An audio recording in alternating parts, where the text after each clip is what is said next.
Hey, let's check again if the vegetable is already cooked. Let's see. Oh, smells so good. I bet it's already cooked, guys. So it's already, we have already broth for lunch. This is chicken and pork broth for lunch. So let's go eat.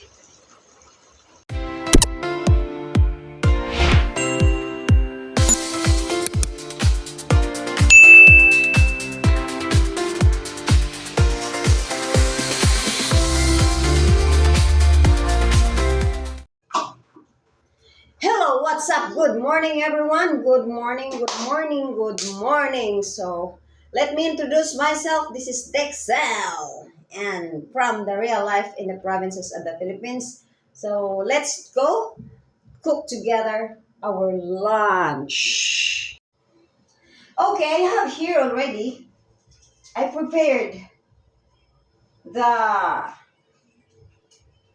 what I call this meat. I got meat here. I just mixed it. Chicken, chicken bones and pork bones. I'm going to make broth or broth. Broth or I mean chicken soup like what put water so it's soup. So I got here sayote. I don't know what do you call this in your country. This is sayote vegetable as well. I got already prepared or prepared. The onion and garlic it's already chopped. I'm going to make a quick lunch for us because I'm gonna make the lumpia, a famous lumpia or pork lumpia roll here in the Philippines. I don't know if in your country you also make a lumpia roll there. So I'm going to use pork later, ground pork, then mix it with the vegetables, then wrap it, then put in the freezer, which is we can use it for a little bit, maybe 3 days. So let's go, guys. I'm gonna cook. Before I'm going to continue, I'm going to chop this first because I forget to chop this. This is quick lunch, guys. Actually, this is not really the what do you call this? The main video, but I want to show you. No, it's sayote. It's vegetables. That's vegetables, Jai. Abi manga. Abi ni mo manga. No, it's not manga. This is sayote. So, my husband is known of this. He knows what is this. And the kids knows what is this too. So, I'm just using one. Because only me, Nadine here. Only me, and Nadine, and Jairo, and my eldest. She's here. She's not yet in the mood to show her face here. So, let me chop this into like this. That's what I'm telling you guys. That's why I rather just cook without any talking. Because sometimes it's very hard for me to talk on the video without somebody talking to me. But if I'm used to it already, maybe I can learn. Right? So this is the sayote that I'm going to put in our broth. Like chicken and pork broth. Because we don't have any moringa leaves because we're having the El Nino here before, so the rainy season is just started. That's why it's okay. Let's go and saute everything.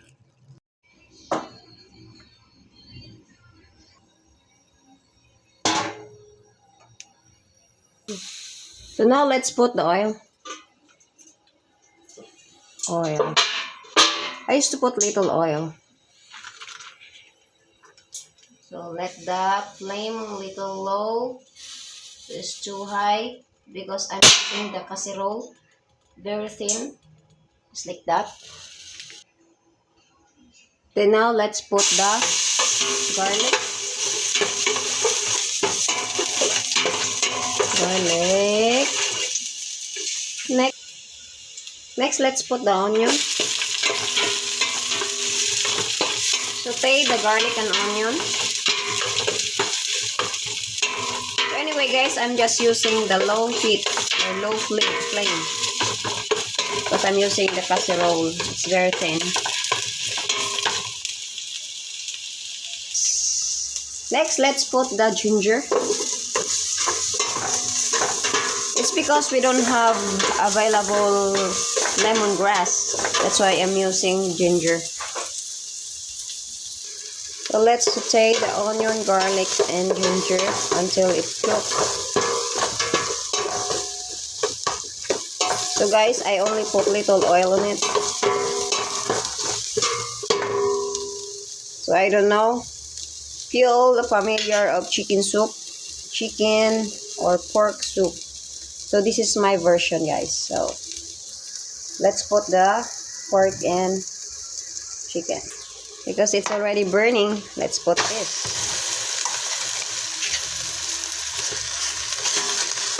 So let's mix it.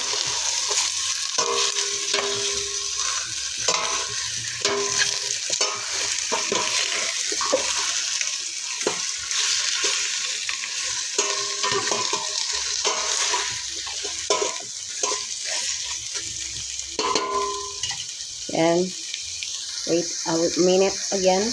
Wait 1 minute, then let's stir it again. Okay, let's check it out. So I put tomato there. So let's put, I'm using rock salt. So just like this, rock salt. For me, guys, I am just simple, so I cook simple. I am cooking simplicity, charot. So I let the juice from the meat will get out. So until it simmer, I need to simmer it again. Okay, so let's wait another 1 minute. Okay, let's check it again. Alright. Oh, see, I told you guys, I didn't put any water yet. I just let the juice from the meat will just get out. Let it out. Just the way I cook, it's so yummy-licious, babies. Yummy-licious. As what Jairo said, smells good. This is how I learn, or what I learned from cooking, guys. Cooking meat, just let it simmer from the meat juice. Yes, it's humot, right? Yeah, what Jairo said, it smells good. Okay, let's put water in it already so we can make a broth.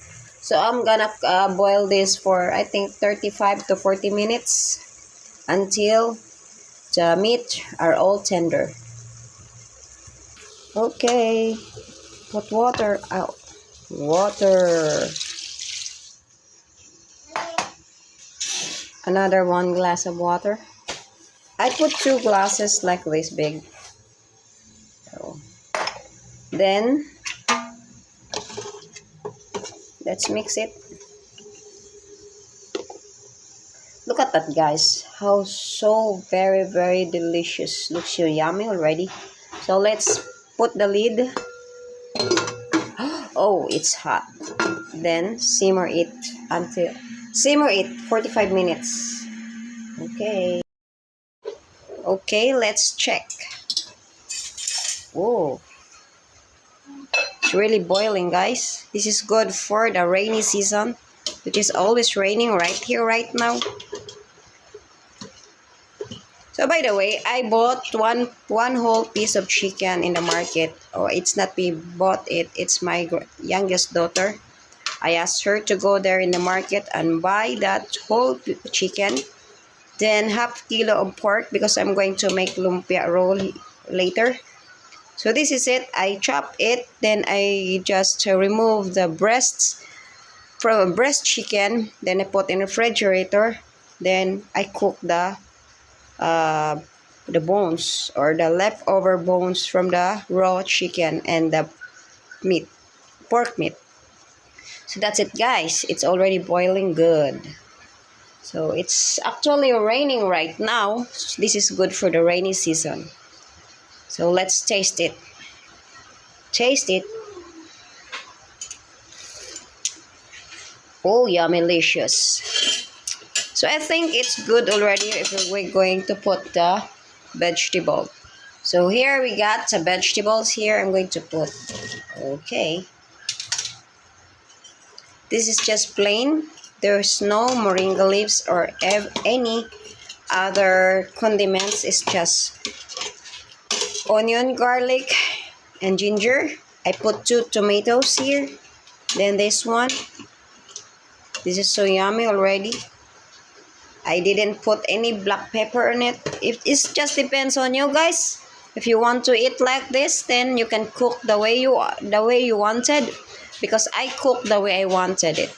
So this is my version of chicken broth or chicken and pork broth. So there is a vegetable right there. So let's wait until the vegetable tender. Then let's go eat lunch. Okay. Okay, let's check again if the vegetable is already cooked. Let's see. Oh, smells so good. I bet it's already cooked, guys. So it's already, we have already broth for lunch. This is chicken and pork broth for lunch. So let's go eat.